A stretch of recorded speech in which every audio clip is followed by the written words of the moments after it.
I got to take off my glasses because people. Volume. Jules, baby, Jules. It's your boy. Your love is a 1 in a million. It goes on and on and on. You give me a really good feeling all day long. Welcome back to my channel, guys. It's Big Girl Living in a Big World is back in the building. Follow me on socials, Snapchat and Instagram, MSTITI31. And I'm back with my girl Moons. What's good? I'll leave her details in the description box down below. So today, we're going to be talking about recent news. What is affecting us in the news today? What's happening that's really emotionally affecting us that we've really been thinking about? What is going on? So, my girl, before we start this video, we're going to be talking about sensitive topics such as FGM and abuse. So if you do not want to watch, please turn off now. I feel like it's topics that need to be addressed, and I want to be the one to address them with Movement. What is going on this week with you? What is resonating with you? I am beyond riled up. Like right now, you know when you're like so angry, you feel a little bit of an itch under your armpit? That's how I feel. So angry. So angry. Okay, what's going on? Girls, let me have a sip of my wine. You can start the story. So what has resonated with me this week that has affected me and will also affect me in my profession, and it does lead back to midwifery, is that, you know, I don't know if you guys have heard of the Ugandan woman that was performing female genital mutilation. And basically she was caught and she has been prosecuted and she'll be sentenced later on this month. FGM is like a really sad thing, you know, because even as a young child, my mom like made me watch documentaries on it, like on Channel 4, and like I know about FGM, especially because I'm a student midwife who learn a lot about women that have suffered FGM. What we have to deal with as midwives, the patriarchy is disgusting. Oh yeah. If you ask me. What we have to deal with as midwives is that emotional, mental trauma of having an FGM. I know that it's a cultural thing. However, a lot of women are affected by it. That culture is just disgusting in my opinion. I don't care what anyone tells me. I am African and that culture is unacceptable. And I will bet you any £1 million that culture was started by some man. It was. I'm sure, because it's all about male satisfaction, isn't it? Kind of East Africans, that's mainly where they do FGM.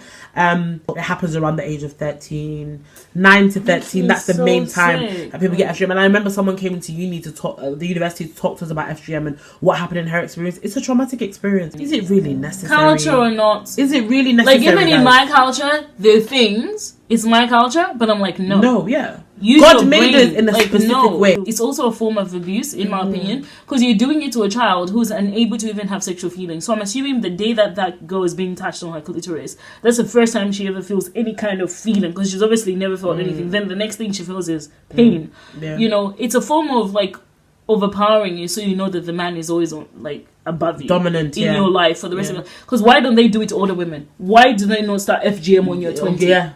Because you would have already had like the concept of what life is. Before. You know, you would have had the mind to think on your own. But they make sure they use it as a domineering thing to do it on you from when you were a kid. And I think it's just absolutely disgusting. Most of these practices, to be honest, were started by idiots, in my opinion. Like, they were started later on. They had nothing to do with true core African culture. How many stories have we heard of FGM in the UK? Yeah, there's a lot. Do you understand? And I just think also people were doing it because they knew that how they're going to prosecute me. How would they know? Our children are not going to go and tell them. And so they're just doing it and doing it and doing it. Somebody has to be a voice. Somebody has to speak about it, because if we do not, and the truth is, even as we're speaking about it now, we don't know if somebody's going to target us, because a lot of people, you know, who are for the patriarchy, I always blame the patriarchy. I don't care what anyone says. You know, people who are for the patriarchy, they'll say, oh, these girls are African, but instead of following the law, the African culture, which is a lie, I don't know what African culture you're talking about, you know, those people will be thinking that we're just trying to disturb the peace in African culture, trying to mislead.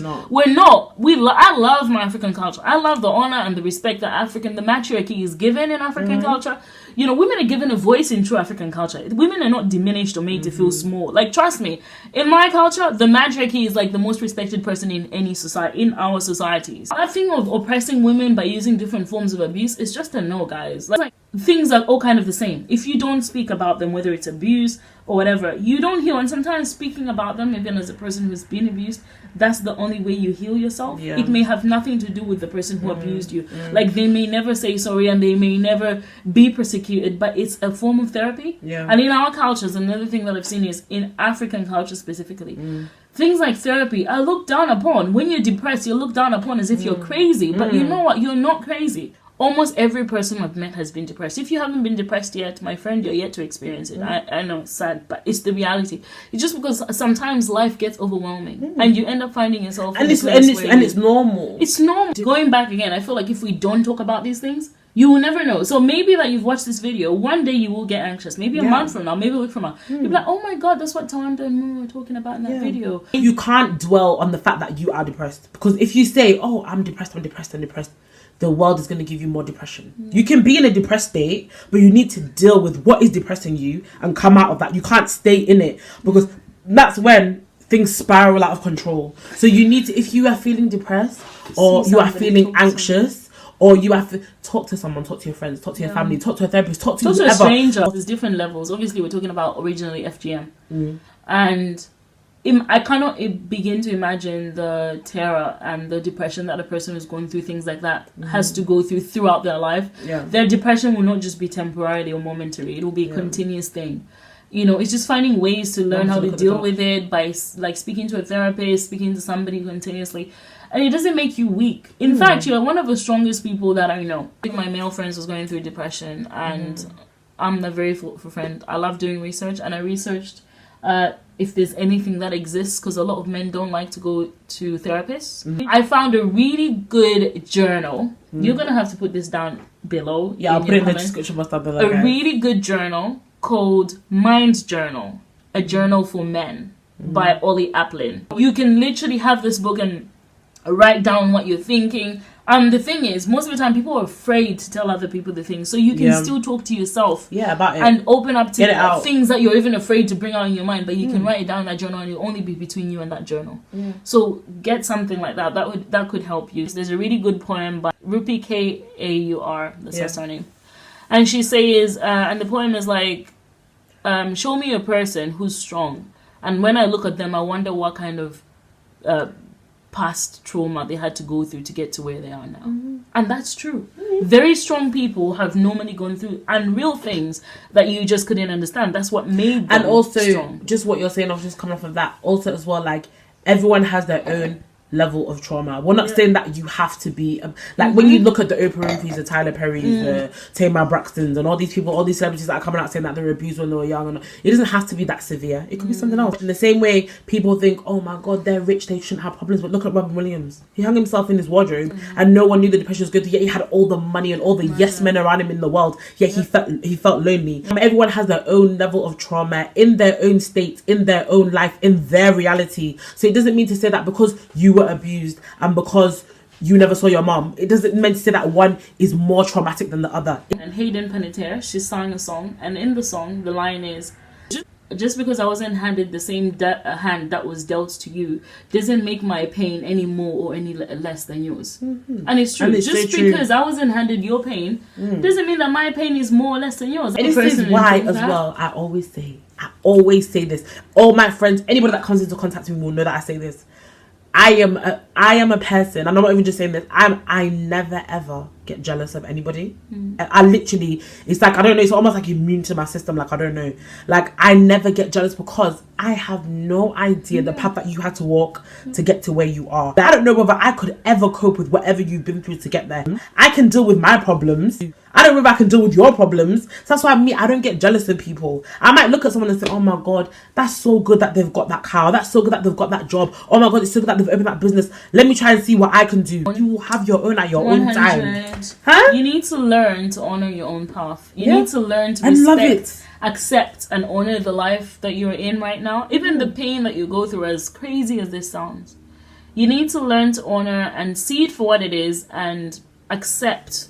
Accept that this is my life, this is what I've been dealt. Because even if, let's say, you could change your hand right now, and let's say money is the problem and you could change your money, your other problems wouldn't go away. They'll still be existent, but with money. So the reality is, you have to accept where you are and honor where you are right now. And that's the step to I think, learning to be content. It doesn't mean that things get better. It means that things become more bearable because you're now having a different view. Perspective is everything in life. You know, there's a good saying that some people we're all at the bottom or in the garbage, and some people are looking at the ground and some people are looking up at the stars. So you can be on the ground, and what you choose to do with where you are is up to you. Everything is a choice. We've spoken about that previously in our other discussions. Everything in life is a choice. You choosing to be positive as opposed to be negative, as opposed to being negative, is a choice. You know, you can't choose that you were raped. You can't choose that things happened to you that were wrong. You can't choose the family that you went into. You can't choose that you've been abused. You can choose to be a different person the next day. Do you know what I mean? You can control what comes in the next moment.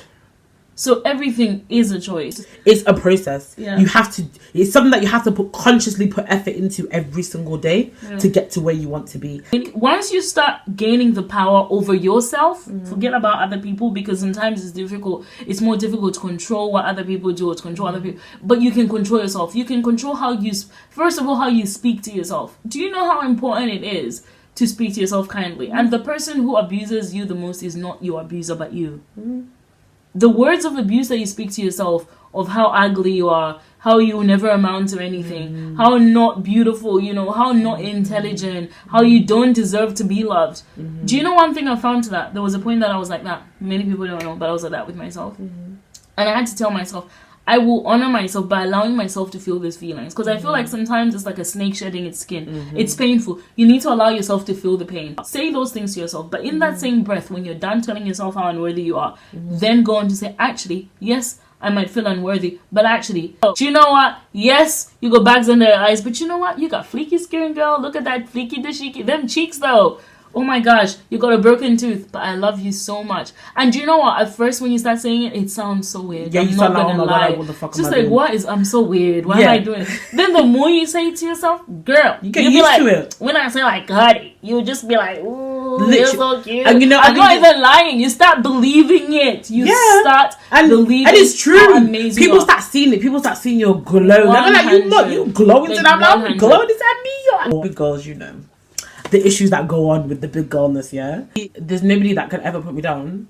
There's nothing. Like, if you say I'm fat, a testament to that. that is so great that I'm fat. Thank you for letting me know that I'm fat. I see my fat every day. Thank you. Like, there's nobody that can tell me I'm ugly. I'm ugly to who in your eyes? I'm a pretty girl. My personality bang. Yeah, 100. And when I say bang, in any room, you can put me in any room and I can network and speak to anybody. It's literally taken me a good, what are we in 2019? So it's taken me a good 6 years to get to this point. Not 6 years to feel good about myself, but 6 years to the point where I don't care what people think. Like, I just don't care anymore. Like, it's not gonna help me in any way. It's not gonna help manifest anything that I want to manifest in my life. All it is gonna bring negative energy into my life, and I really don't need that. It becomes a habit to start appreciating yourself, and it becomes the norm.